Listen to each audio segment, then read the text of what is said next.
সম্মানিত সুধী, এতক্ষণ আমরা দেখলাম জুলাই যোদ্ধা মাহবুবুলের উপর নির্মিত একটি প্রামাণ্যচিত্র।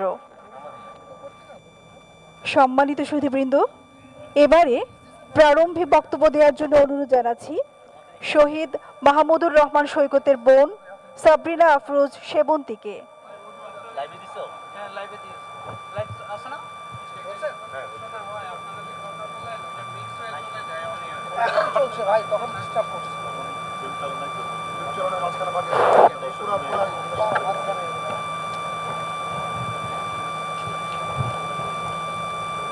প্রিয় দেশবাসী, আসসালামু আলাইকুম। জুলাই গণঅভ্যুত্থানের 1 বছর পূর্তি উপলক্ষে এক ঐতিহাসিক সমাবেশে আমরা একত্রিত হয়েছি। 1 বছর আগে এই দিনে একটি স্বৈরাচারী ফ্যাসিস্ট সরকারের পতন হয়েছিল এবং তৎকালীন অবৈধভাবে নির্বাচিত সরকার প্রধান পদত্যাগ করে দেশ থেকে পালিয়ে যেতে বাধ্য হয়েছিল। বাংলাদেশে যার নজির ইতিপূর্বে দেখা যায়নি। এই অভূতপূর্ব গণ অভ্যুত্থান আমাদেরকে অর্জন করতে হয়েছে বহু ত্যাগের বিনিময়ে। আমার ভাই শহীদ মাহমুদুর রহমান সৈকত সহ আমার সকল শহীদ ভাই বোনদের আমি গভীর শ্রদ্ধার সঙ্গে স্মরণ করছি। আন্দোলনের সময় গত 19 জুলাই রাজধানীর মোহাম্মদপুরের নূরজাহান রোডে সরকারি প্রাথমিক বিদ্যালয়ের সামনের সড়কে স্বৈরাচারী বাহিনীর গুলি আমার ভাইয়ের প্রাণ কেড়ে নেয়। আমার ভাই সকল শহীদ ভাইয়ের প্রাণের বিনিময়ে আজ আমি মুক্ত স্বাধীন বাংলাদেশে আপনাদের সামনে কথা বলছি। 19 জুলাই আমার পরিবার যখন আমার ভাইয়ের লাশ শহীদ সোহরাওয়ার্দী মেডিকেল কলেজ হাসপাতালের মর্গে পায়, তখন দেখা যায় তার মাথায় ছিল রক্তাক্ত ব্যান্ডেজ। মৃত্যুর কারণ হিসেবে লেখা ছিল গানশট। এই গানশট শুধু আমার ভাইয়ের মাথায় নয়, আমার পুরো পরিবারের মাথায় লেগেছিল, বাংলাদেশের হৃদয়ে লেগেছিল। আমার ভাইয়ের উচ্চতা ছিল 6 ফুট 2 ইঞ্চি। আমার বাবা সবসময় আমার ভাইয়ের উচ্চতা নিয়ে গর্ব করতেন, অথচ সেই উচ্চতায় আমাদের সকলের জন্য কাল হয়ে দাঁড়ালো। গুলি এসে ছিদ্র করে দিয়ে চলে গেল আমার ভাইয়ের মাথা। কিন্তু আমি, আমার পরিবার যখন দেখি আজ আমরা পুরো দেশের পরিবার হয়ে গেছি, তখন আমরা কিছুটা স্বস্তি বোধ করি। দেশের ভবিষ্যৎ নিয়ে আশাবাদী হয়ে উঠি। দেশের ভবিষ্যৎ যখন সম্পূর্ণ অন্ধকারাচ্ছন্ন মনে হচ্ছিল, সামনে কোনো আলোর দিশারি খুঁজে পাওয়া যাচ্ছিল না, তখন এই সফল গণ অভ্যুত্থানই আমাদেরকে আবার নতুন বাংলাদেশ গড়ার স্বপ্ন দেখালো। সেই স্বপ্ন বাস্তবায়নের পথে আমরা যেন কিছুতেই লক্ষ্যচ্যুত না হই। জনগণের রাষ্ট্রকে আমরা যেন আবার জনগণের কাছে ফিরিয়ে দিতে পারি। জুলাই গণ অভ্যুত্থানের মূল আকাঙ্ক্ষা ছিল আমরা যেন একটি কার্যকর গণতান্ত্রিক শাসন ব্যবস্থা প্রবর্তন করতে পারি, যার মাধ্যমে একটি শোষণমুক্ত, বৈষম্যহীন, ন্যায্য ও মূল্যবোধ সম্পন্ন সামাজিক ও রাজনৈতিক বন্দোবস্ত প্রতিষ্ঠিত হবে, যেখানে মানবাধিকার ও চিন্তার স্বাধীনতা সুপ্রতিষ্ঠিত থাকবে। যে ব্যবস্থা বর্তমান ও আগামী প্রজন্মের আশা আকাঙ্ক্ষা ধারণ করবে। আমাদের সামনের পথ নিষ্কণ্টক নয়। নানা ষড়যন্ত্র ও বাধা বিপত্তির সম্মুখীন হতে পারি আমরা। তাই রাজনৈতিক মতাদর্শের ভিন্নতা সত্ত্বেও, ধর্ম, বর্ণ, শ্রেণী, পেশা নির্বিশেষে আমরা যেন জুলাই 24 এর অভ্যুত্থানের সপক্ষের সকল শক্তির ঐক্য ধরে রাখতে পারি। আজকের এই আয়োজন সেই ঐক্যেরই প্রতীক। আজকের জুলাই ঘোষণা সেই ঐক্যবদ্ধ গণ আকাঙ্ক্ষারই বহিঃপ্রকাশ হয়ে থাকুক, এই কামনা করি। সবাই আমার ভাই সৈকত সহ সকল শহীদদের আত্মার জন্য মাগফিরাতের জন্য এবং আহতদের দ্রুত আরোগ্য লাভের জন্য দোয়া করবেন। ধন্যবাদ। আসসালামু আলাইকুম। ধন্যবাদ সাবরিনা আফরোজ সেবন্তী। সম্মানিত নাগরিকবৃন্দ, এবারে সেই ঐতিহাসিক মুহূর্ত যার জন্য সারা দেশের মানুষ অধীর আগ্রহে অপেক্ষা করে আছে। এখন জুলাই ঘোষণাপত্র পাঠের সেই মাহেন্দ্রক্ষণ। 2024-এর গণ অভ্যুত্থান পরবর্তী এদেশের আপামর ছাত্র জনতার বহু কাঙ্ক্ষিত জুলাই ঘোষণাপত্র পাঠ করার জন্য বাংলাদেশ সরকারের মাননীয় প্রধান উপদেষ্টা ডক্টর মোহাম্মদ ইউনূস মহোদয়কে বিনীত অনুরোধ জানাচ্ছি। মঞ্চে উপবিষ্ট দেশের শীর্ষ রাজনৈতিক দলের নেতৃবৃন্দকে বিনীত অনুরোধ করছি জুলাই ঘোষণাপত্র পাঠের সময় মাননীয় প্রধান উপদেষ্টার পাশে দাঁড়িয়ে সংহতি জানানোর জন্য। শীর্ষ রাজনৈতিক দলের নেতৃবৃন্দকে সাথে নিয়ে এবারে জুলাই ঘোষণাপত্র পাঠ করছেন মাননীয় প্রধান উপদেষ্টা ডক্টর মোহাম্মদ ইউনূস। আসসালামু আলাইকুম। আজকে দেশের নেতৃবৃন্দকে সঙ্গে নিয়ে জাতির যে গুরুত্বপূর্ণ দায়িত্ব পালন করতে আমরা এসেছি, আল্লাহ তার জন্য আমাদের জন্য রহমত বর্ষণ করছেন। আল্লাহর রহমত নিয়ে আমি এই ঘোষণাপত্র পাঠ করব। বিসমিল্লাহির রহমানির রহিম। যেহেতু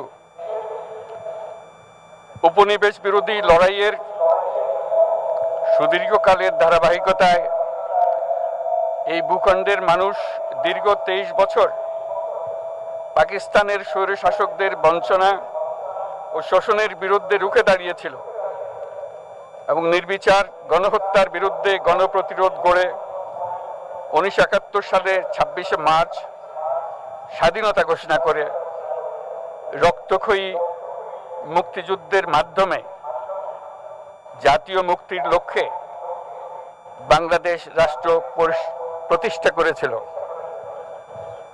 এবং যেহেতু বাংলাদেশের আপামর জনগণ দীর্ঘ আন্দোলন সংগ্রামের মধ্য দিয়ে এই ভূখণ্ডে স্বাধীনতার ঘোষণাপত্রে বিবৃত সাম্য, মানবিক মর্যাদা, সামাজিক সুবিচারের ভিত্তিতে উদার গণতান্ত্রিক রাষ্ট্র বিনির্মাণের আকাঙ্ক্ষাকে বাস্তবায়নের জন্য সর্বোচ্চ ত্যাগ স্বীকার করেছে।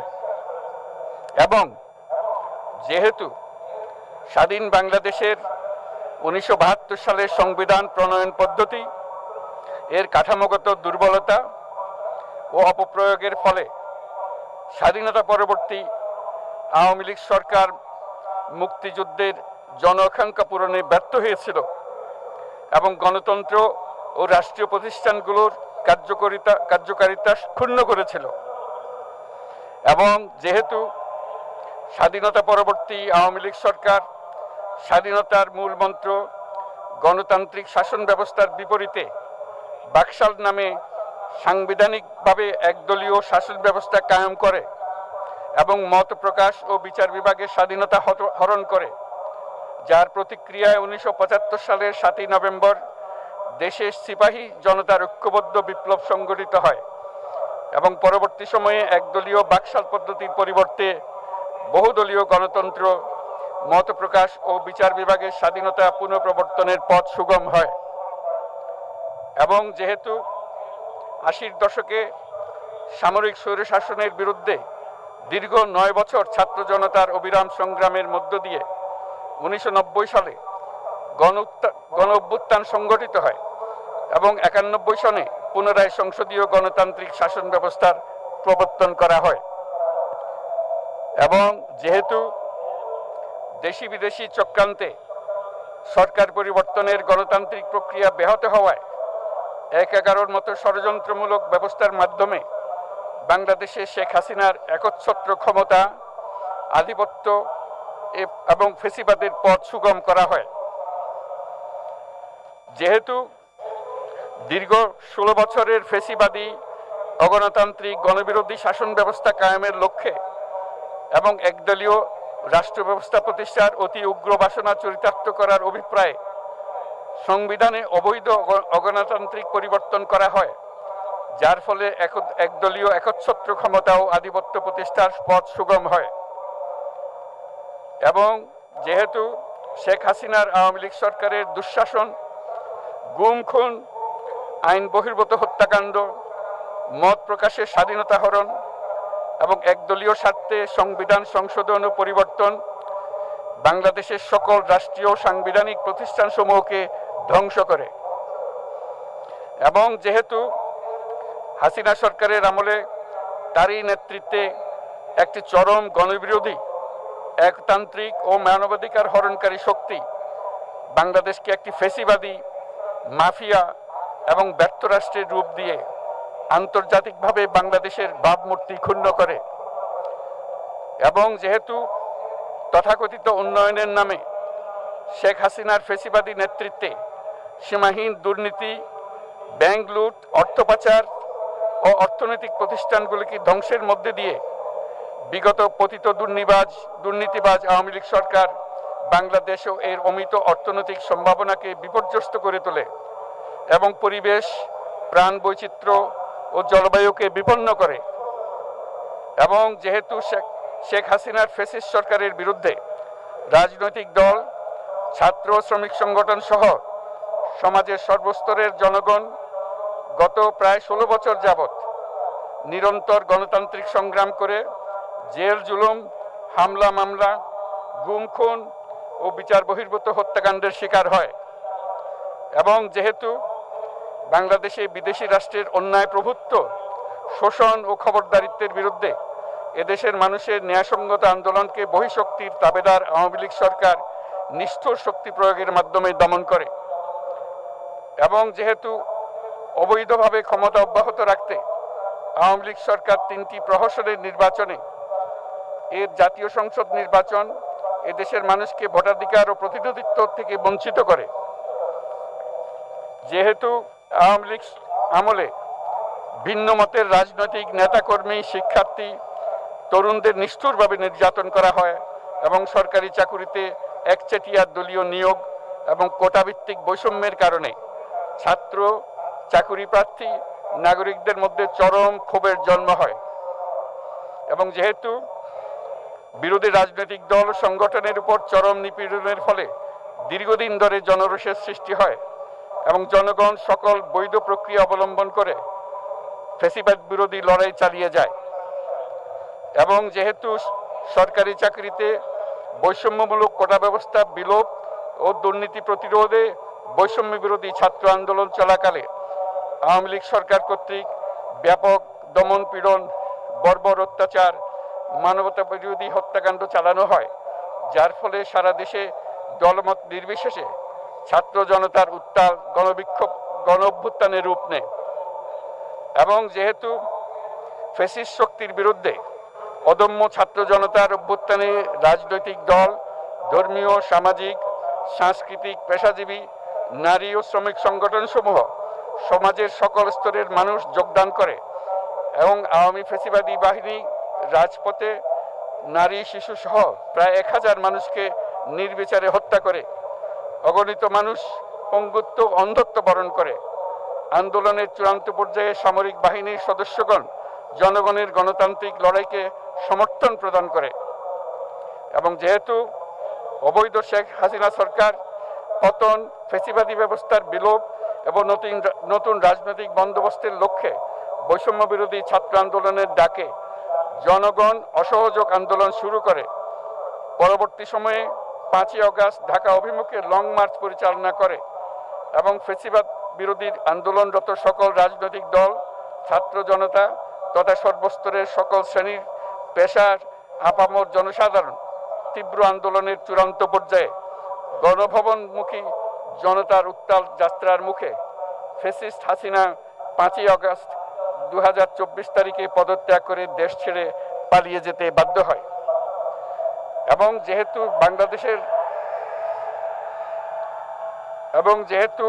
বাংলাদেশের রাজনৈতিক ও সাংবিধানিক সংকট মোকাবেলায় গণ অভ্যুত্থানের মধ্য দিয়ে ব্যক্ত জনগণের সার্বভৌমত্বের প্রত্যয় ও প্রয়োগ রাজনৈতিক ও আইনি উভয় দিক থেকে যুক্তিসঙ্গত, বৈধ ও আন্তর্জাতিকভাবে স্বীকৃত এবং যেহেতু জনগণের দাবি অনুযায়ী এরপর অবৈধ দ্বাদশ জাতীয় সংসদ ভেঙে ভেঙে দেওয়া হয় এবং সংবিধানের 106 অনুচ্ছেদ অনুসারে সুপ্রিম কোর্টের মতামতের আলোকে সাংবিধানিকভাবে ডক্টর মোহাম্মদ ইউনূসের নেতৃত্বে 8ই আগস্ট 2024 তারিখে একটি অন্তর্বর্তীকালীন সরকার গঠন করা হয়।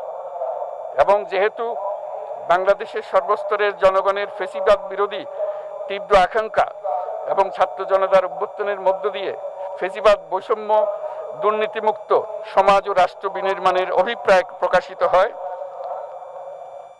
সেই হেতু বাংলাদেশের জনগণ সুশাসন ও সুষ্ঠু নির্বাচন, ফ্যাসিবাদী শাসনের পুনরাবৃত্তি রোধ, আইনের শাসন, অর্থনৈতিক ও সামাজিক ন্যায় বিচার নিশ্চিত করার লক্ষ্যে নিয়মতান্ত্রিক উপায়ে বিদ্যমান সংবিধান ও সকল রাষ্ট্রীয় সাংবিধানিক প্রতিষ্ঠানের গণতান্ত্রিক সংস্কার সাধনের অভিপ্রায় ব্যক্ত করে।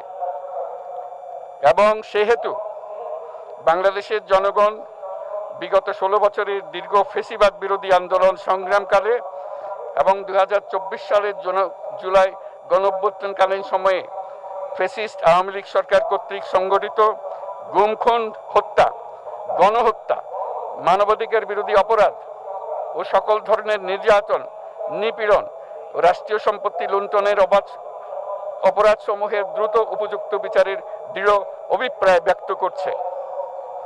সেহেতু বাংলাদেশের জনগণ জুলাই জনগণের সকল শহীদদের জাতীয় বীর হিসেবে ঘোষণা করে শহীদদের পরিবার, আহত যোদ্ধা এবং আন্দোলনকারী ছাত্র জনতাকে প্রয়োজনীয় সকল আইনি সুরক্ষা দেওয়ার অভিপ্রায় ব্যক্ত করেছে। এবং সেহেতু বাংলাদেশের জনগণ যুক্তিসঙ্গত সময়ে আয়োজিতব্য অবাধ ও সুষ্ঠু ও নিরপেক্ষ একটি নির্বাচনের মাধ্যমে গঠিত জাতীয় সংসদে প্রতিশ্রুত প্রয়োজনীয় সাংবিধানিক সংস্কারের মাধ্যমে দেশের মানুষের প্রত্যাশা, বিশেষত তরুণ প্রজন্মের আকাঙ্ক্ষা অনুযায়ী আইনের শাসন ও মানবাধিকার, দুর্নীতি, শোষণমুক্ত, বৈষম্যহীন ও মূল্যবোধ সম্পন্ন সমাজ এবং গণতান্ত্রিক রাষ্ট্র ব্যবস্থা প্রতিষ্ঠার অভিপ্রায় ব্যক্ত করেছে। এবং সেহেতু বাংলাদেশের জনগণ এই প্রত্যাশা ব্যক্ত করছে যে একটি পরিবেশ ও জলবায়ু সহিষ্ণু, অন্তর্ভুক্তিমূলক, টেকসই উন্নয়ন কৌশলের মাধ্যমে বর্তমান ও ভবিষ্যৎ প্রজন্মের অধিকার সংরক্ষিত হবে। এবং সেহেতু বাংলাদেশের জনগণ এই অভিপ্রায় ব্যক্ত করছে যে ছাত্র গণঅভ্যুত্থানের 2024-এর উপযুক্ত রাষ্ট্রীয় সাংবিধানিক স্বীকৃতি প্রদান করা হবে এবং পরবর্তী নির্বাচনে নির্বাচিত সরকারের সংস্কারকৃত সংবিধানের তফসিলে এই ঘোষণাপত্র সন্নিবেশিত করা হবে। এবং 5ই আগস্ট 2024 সালে গণঅভ্যুত্থানে বিজয়ী বাংলাদেশের জনগণের আকাঙ্ক্ষার প্রতিফলন হিসেবে এই ঘোষণা প্রণয়ন করা হলো। জাতির সার্বিক মঙ্গল কামনা করে আমি জুলাই ঘোষণাপত্র আপনাদের সবার সামনে উত্থাপন করলাম। আল্লাহ সকলের জন্য মঙ্গল দান করুন, জাতির জন্য মঙ্গল নিয়ে আসুক। সবাইকে ধন্যবাদ। আল্লাহ হাফেজ।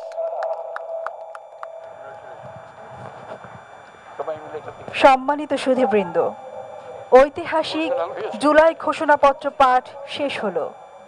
রাজনৈতিক নেতৃবৃন্দ সহ উপস্থিত সকলকে আন্তরিক ধন্যবাদ।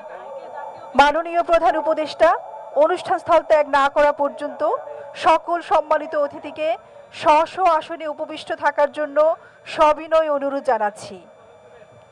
সুধীমণ্ডলী, এবারে আমরা পুনরায় ফিরে যাচ্ছি মানিক মিয়া অ্যাভিনিউতে আজকের দিনব্যাপী সাংস্কৃতিক অনুষ্ঠানমালা ও সন্ধ্যায় আকর্ষণীয় ড্রোনের মাধ্যমে নতুন বাংলাদেশের গল্প বলায়। দেশের সকল নাগরিকের সুস্বাস্থ্য কামনা করছি। সবাইকে ধন্যবাদ। অসংখ্য ধন্যবাদ জানাচ্ছি। আমরা এতক্ষণ সরাসরি যুক্ত ছিলাম, শুনেছি আপনাদের যে কাঙ্ক্ষিত জুলাই সনদ ত্যাগ না করা পর্যন্ত সকল সম্মানিত অতিথিবৃন্দকে নিজ নিজ আসনে উপবিষ্ট তুলে থাকার জন্য সৃষ্টিকর্তার কাছে অনেকে প্রার্থনা অনুরোধ করেছেন, জানাচ্ছি। এখনো All of করছেন। you are requested to kindly keep in yourself in your seats until the departure of the Honorable Chief Advisor.